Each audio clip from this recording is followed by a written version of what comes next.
Bitka o víťazstva žiaľ vyzerá niekedy aj takto, krvavo. Ďalšie náročné súboje ponúknú už o chvíľu športové noviny. Český futbalista David Bystroň má veľké problémy. Hráč Viktórie Plzeň údajne užil pervitín.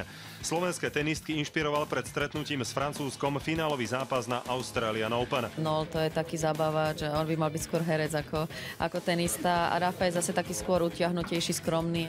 A ukážeme vám aj preteky z jazdárov zapísané v Guinnessovej knihe rekordov.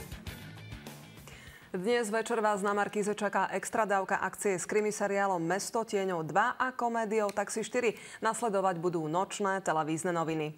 Po Sultánovi ponúkne televízia doma romantický seriál Druhý dých.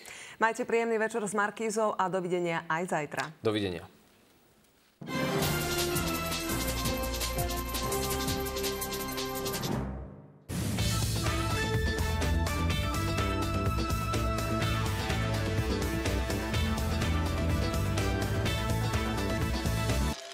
Zo Slovenska sa teraz prenesieme do jedného z najlepších rakúskych stredísk Nassfeld Hermagog na podujatie, ktoré vás presvedčí o tom, že aj amatérske preteky môžu ponúknuť poriadnu dávku adrenalínu i zábavy.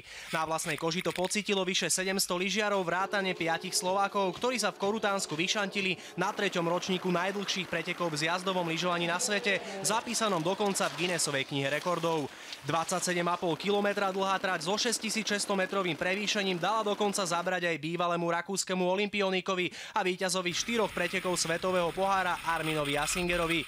48-ročného Rakúšana, ktorý suverene kráľoval 2 predchádzajúcim ročníkom, totiž zosadil z trónu len 21-ročný krajan Thomas König. No skúsený lyžiarsky matador chystá už teraz odplatu, na ktorú pozýva aj všetkých divákov televízie Markíza. Zdravím vás, volám sa Armin Asinger. Nenechajte si uísť toto úžasné podujatie, už sa na vás teším. V roku 2013 musíte byť pri tom.